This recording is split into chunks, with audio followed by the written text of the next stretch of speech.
Good afternoon, everybody. Victoria here from Elysium Aesthetics, Health and Wellbeing in Fakenham in North Norfolk. I put a post on my social media yesterday, and if you saw it, thank you for looking at it. I hope it made sense to you all.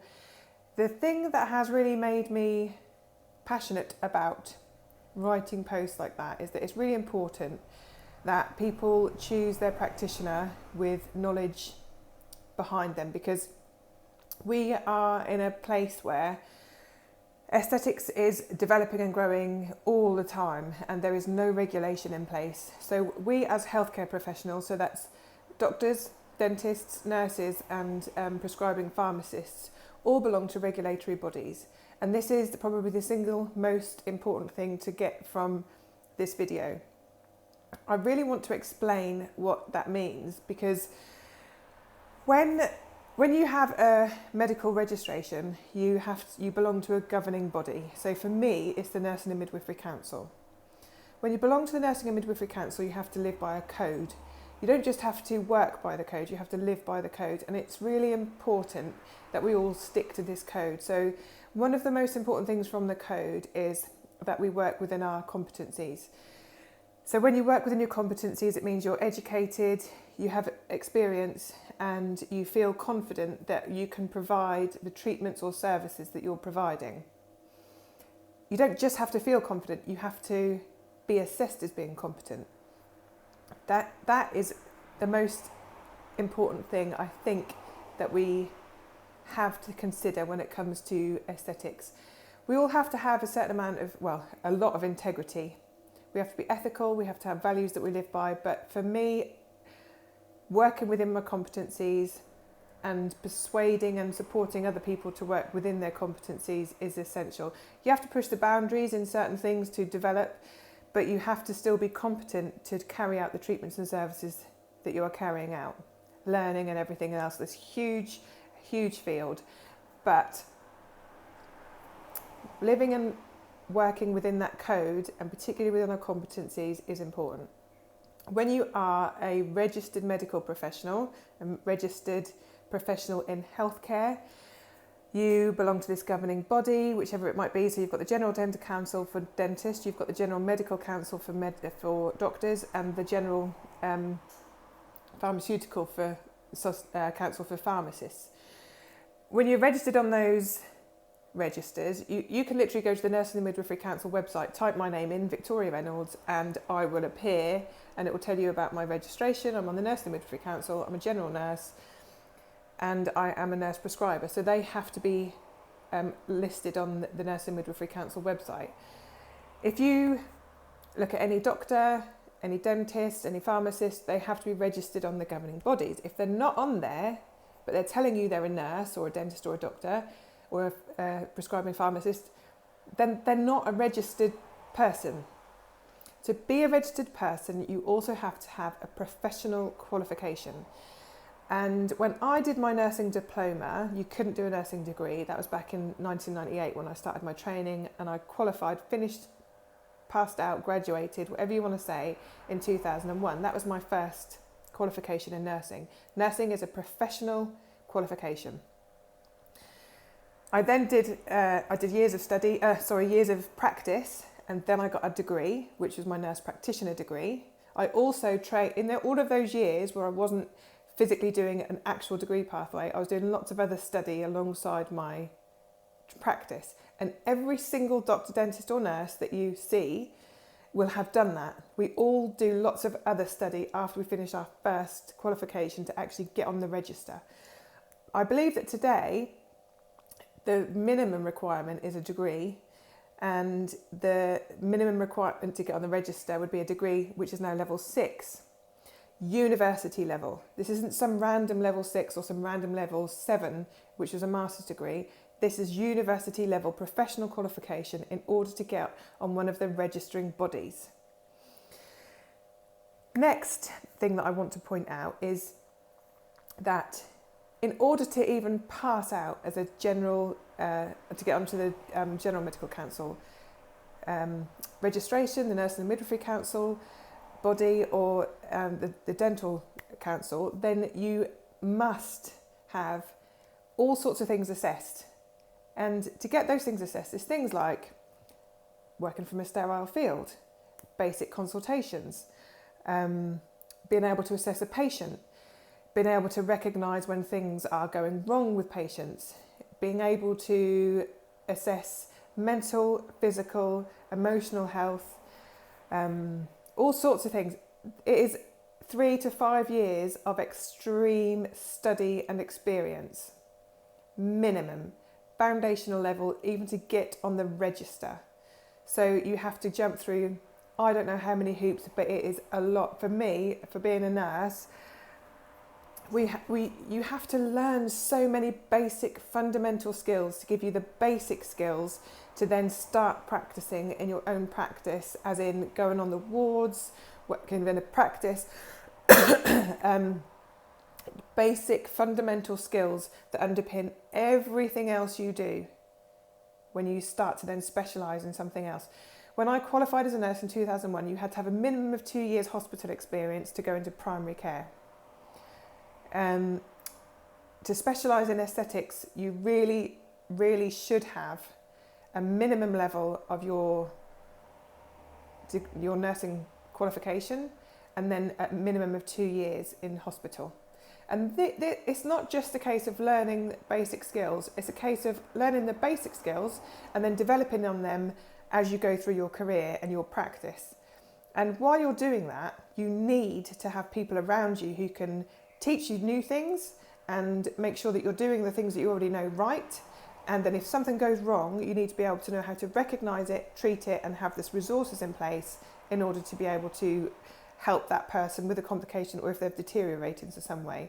These are just foundational things. They're simple things that we all have to have as nurses, doctors and dentists and pharmacists. It's just essential that you have that before you start practicing on patients. It's a crazy world to me, but in the UK, we are the only country, in England, sorry, we are the only country, and maybe Wales, Scotland has much tighter regulations in aesthetics, but we are the only place in the world that allows anyone who's not on one of those registers, medical, dental or nursing register or pharmacy register, that allows anyone else to inject people's faces. When I do consultations for people that have never had any treatments before and I say injection in your face, I think that's terrifying. Yet people are walking into beauty salons, people's sheds, houses, people are coming into other hairdressers and bits and pieces, places, and injecting people's faces. And it is becoming normal. It's becoming normal to inject the body and the face in non-sterile, non-clinical places by people who are not on those registers. And it astounds me. In the rest of the world, the UK, England and Wales, we are a laughing stock because of it. So this consultation that has been now created by the government is available to everybody online, and anybody who has any interest in aesthetics and keeping people safe, including children, please go to the consultation. I'm going to go through the consultation now, and I'm going to be talking generally about my thoughts about the whole thing. So as a minimum standard in aesthetics, you should have, according, in my humble opinion, and the humble opinion of many, I think nearly every nurse, dentist and doctor in aesthetics, you should have a minimum standard of your actual professional qualification, nurse, doctor, dentist, prescribing pharmacist, and be on the one of the medical registers. So the GMC, the GPHC, the GDC and the NMC. Those 4 are the only ones who should be injecting faces or bodies for aesthetic reasons. So in order to be on the register, you have to have a professional qualification, which is a minimum of a degree. So level 7 university level, level 6 university level. And in aesthetics, you should have a level 7 or be working towards your level 7 and be a prescriber. So their website is on gov.uk, and this consultation launched into unregulated cosmetic procedures. And it says people and businesses are invited to share their views on how to make non-surgical cosmetic procedures safer, as thousands complain of botched procedures. talk about botched procedures. SafeFace collect data from audits that they carry out, so people can contact SafeFace and discuss botched complications or whatever. The JCCP and SafeFace are both organisations recognised by the government, and you can go onto their websites and have a look at them. SafeFace have a register of people accredited to SafeFace or by SafeFace. I'm one of them. And they discuss all different procedures on there, and you can find out who's accredited and who isn't. Not who isn't, but who is. And if they're not on there, then you need to ask some questions. So the government is seeking to view on how to make non-surgical cosmetic procedures safer for consumers. So there's a whole page to read on that, but then if you click on the JCCP and SafeFace are both on the home page for that, and then where is it?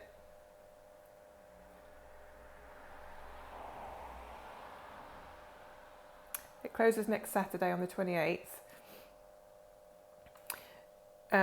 In the third paragraph down, it's consultation on treatments, and it says licensing of non-surgical cosmetic procedures, consultation description. Have a read through there, and then you click on licensing of non-surgical cosmetic procedures. You've got the intro and the questions. So it's asking if you currently work in cosmetics, relevant qualifications. Have you undergone any procedures? Were you satisfied with the outcome? It talks about the regulatory landscape, regulated healthcare professionals, and accredited registers for non-surgical professionals in the CQC, the MHRA, and the licensing scheme that they're proposing. So it's really interesting to have a read through all of that. My thoughts on the scope of licensing are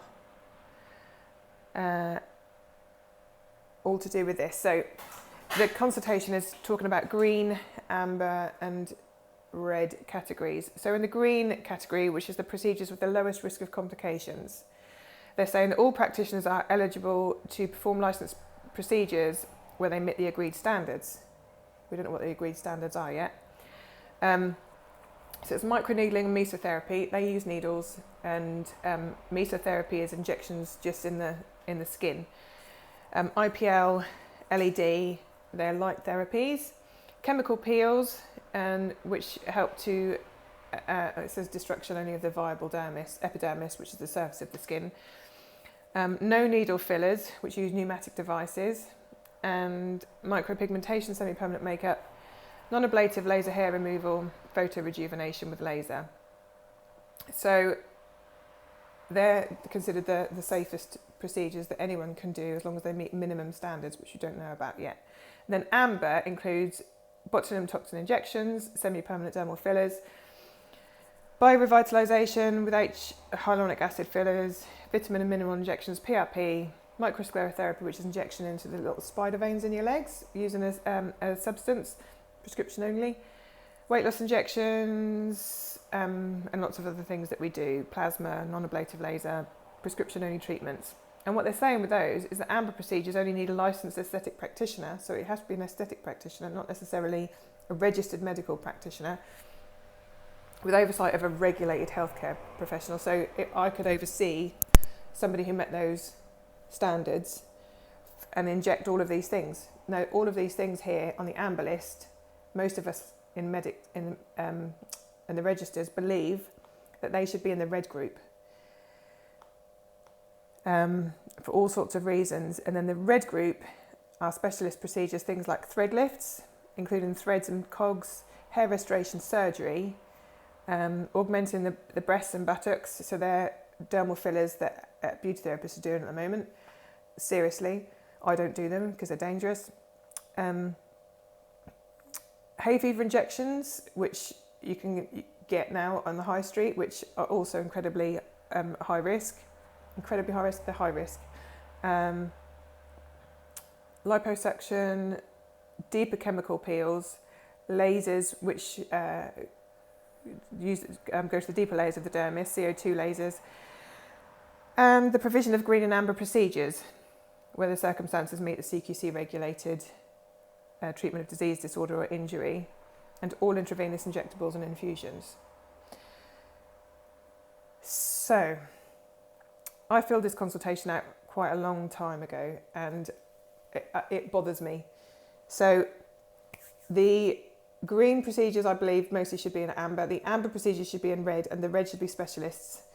So, CQC registration is essential for things like threads and weight loss injections.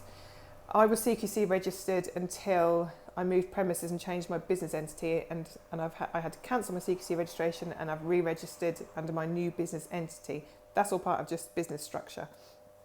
So I currently don't do threads or medical weight loss. I've got another whole thoughts about medical weight loss anyway, which I'll talk about in another video. But threads are the single most complication causing treatment at the moment in non-surgical aesthetics. So this is another whole area that needs to be part of this consultation. When we prescribe a medicine or use a medical device, dermal fillers are medical devices. When something goes wrong, so somebody has an allergic reaction or a reaction that's not possible to predict, a complication of some kind, then we have to report it to the MHRA by yellow card. When you're working in the NHS, if you prescribe a drug or anything happens with a medical device or a drug, you have to report it by yellow card to the MHRA. The MHRA then collect data about that particular procedure, complication, side effect or outcome. And it's a process that we all know and do. In aesthetics, any registered medical person, if they had a complication, again, we still have to report it to the MHRA by the yellow card system. However, if you're a beauty therapist or anyone who's not on a register and you cause a complication or a complication occurs for anything that you didn't do but it's still part of that treatment, it needs to still be reported to the MHRA by yellow card. But it's not happening.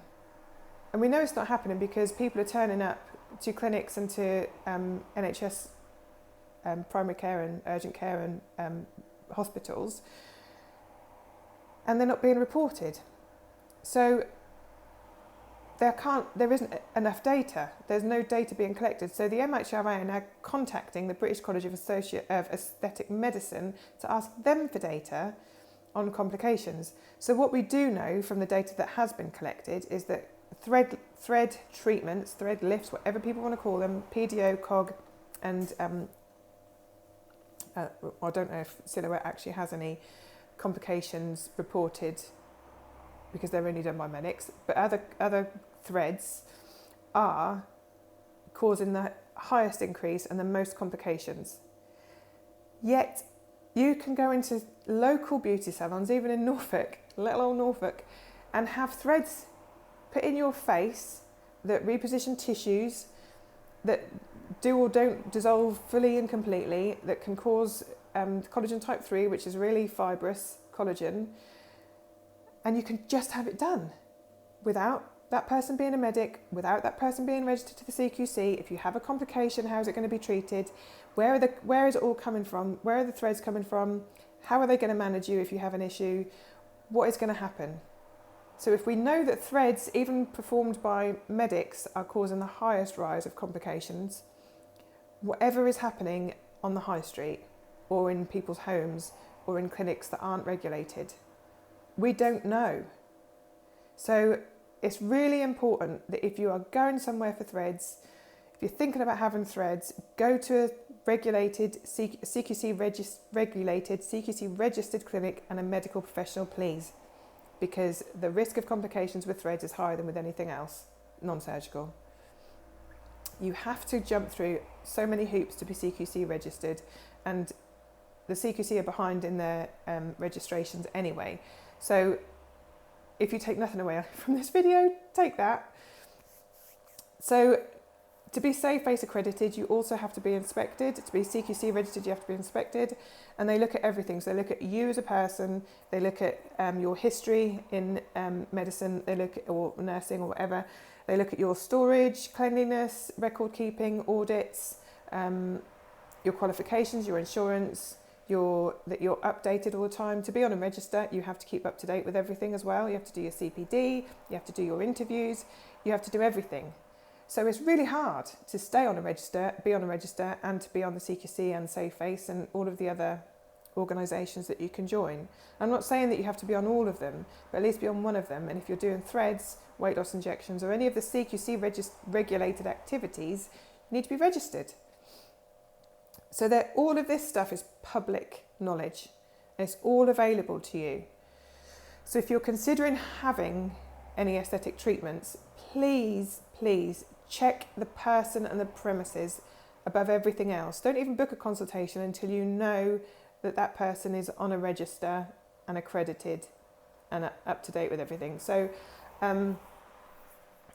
this video was about the consultation. So if you go to the website, the government website, and I will put in the comments a link to the actual consultation, have a really good read of it, because it's important that as the consultation goes on, that actually what happens at the end of it is that people are actually safe.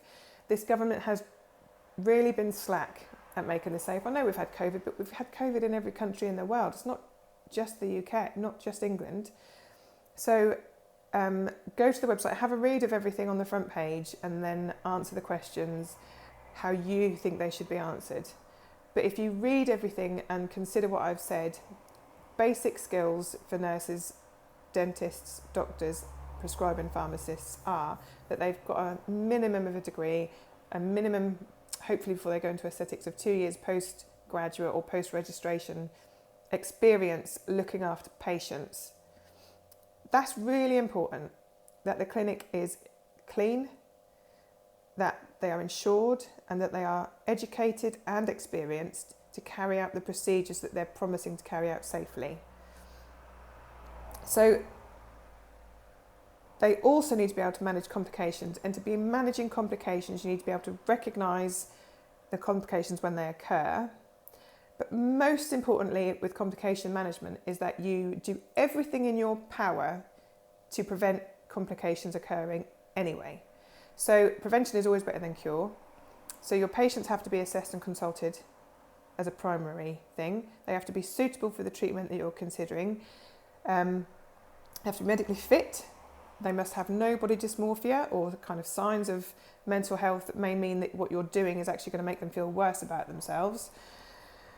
There's more to it than that, obviously, but still it's a red flag if somebody has any signs of body dysmorphia or anxiety about their looks. So we need to be able to assess and screen all of that stuff. Autoimmune disease, medicines, all of that needs to be part of the whole consultation. Previous trauma, previous surgery, previous aesthetic history. It's all part of the consultation. Then you make a treatment plan and discuss everything else that needs to go with it, including cost, follow-up, aftercare, plans for the future, the events that are coming up. Everything is essential. So that all has to happen at the consultation phase. When you do your treatments, you need to be absolutely trained and experienced in them. You have to know where your products come from. So which pharmacy, the pharmacy needs to be a registered, regulated pharmacy and supplier.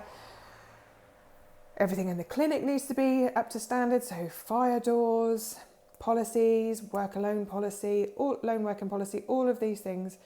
Then you need to have your sterile field and ensure that there's absolutely no risk of infection, or as low risk of infection as possible. You need to be able to know where your cannulas and syringes come from. It's so important that you prevent infection by everything needs to be as low risk as possible. Then, however, unfortunately, complications do very rarely occur. If they do occur, you need to have the resources to be able to deal with them at that moment in time.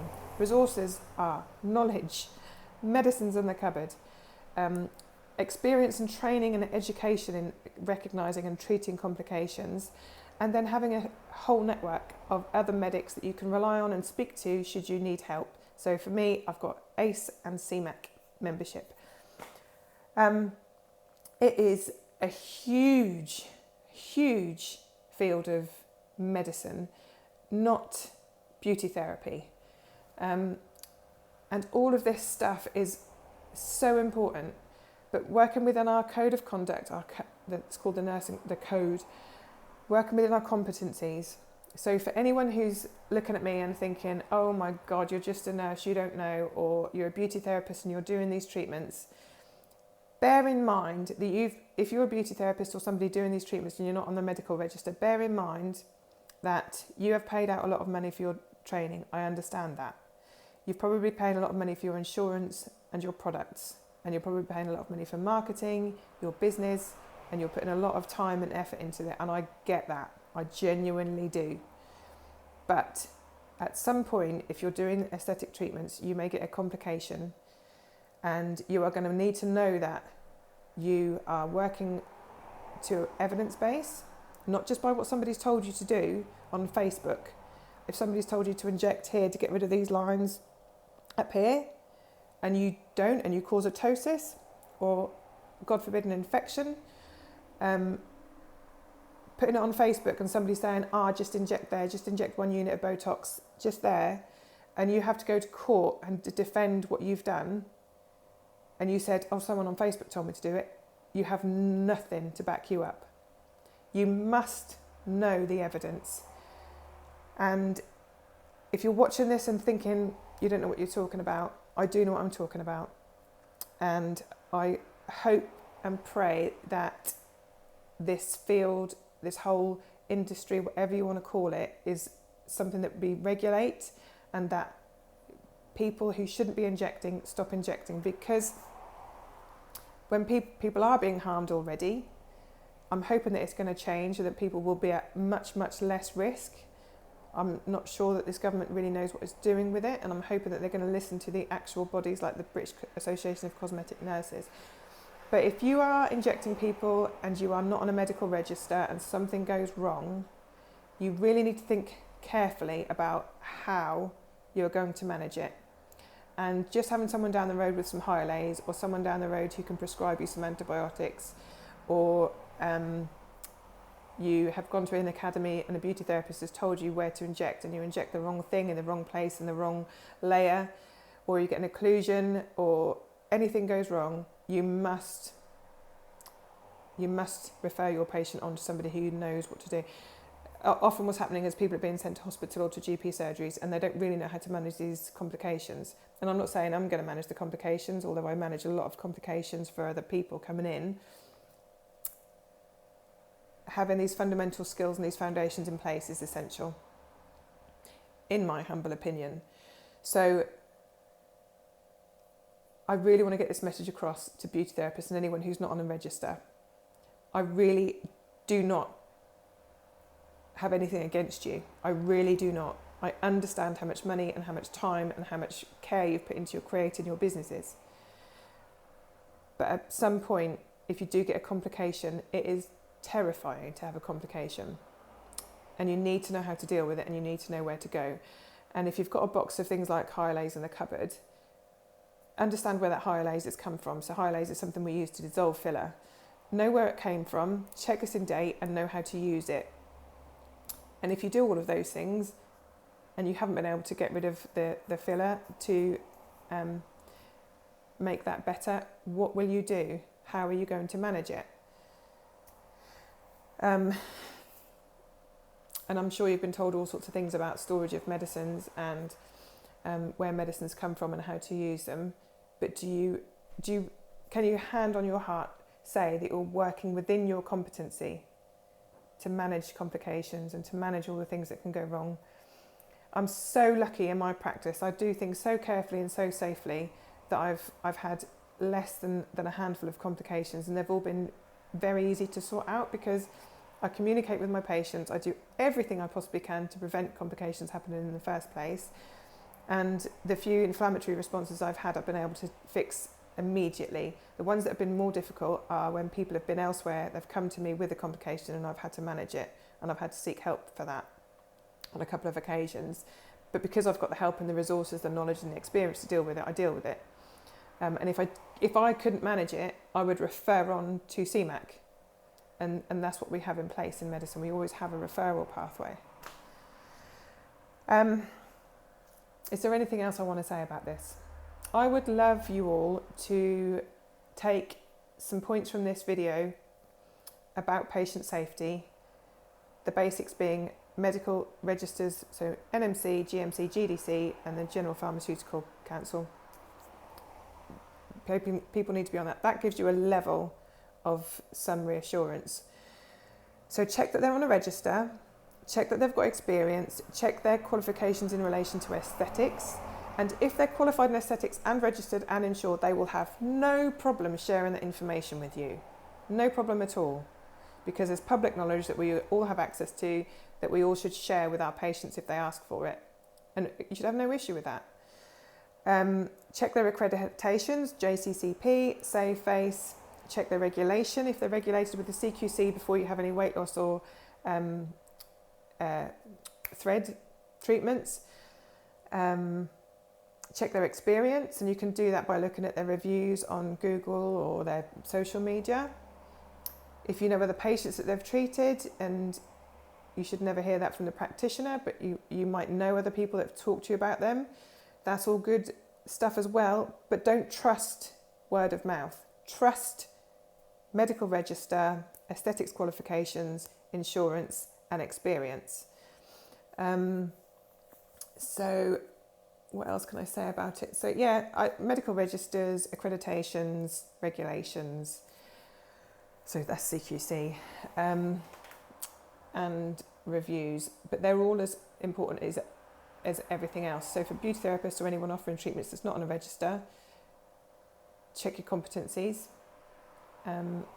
check your resources, and think about a whole pathway. And I'm hoping, honestly, I'm hoping that the regulations will come in and only regulated actual professionals will be able to continue to do aesthetics. That's not to say that I don't feel horrendously awful for anyone who's invested a lot of time and money and care into their business, but it's just true, because the complications are on the rise, people are being harmed, and it needs to stop now. But it's probably going to be a couple of years before it does change, and that's just a fact. I know that they brought in the law about not treating children under 18 with fillers, but I can't imagine that anybody would ever do that, although they brought it in because it was happening, and that it breaks my heart that anyone under that age would need a treatment or want a treatment or even know about treatments, but they do, and that's horrendous. But at least there has been some change. I hope this has been useful. It's now 32 minutes of me waffling on about stuff that I care passionately about.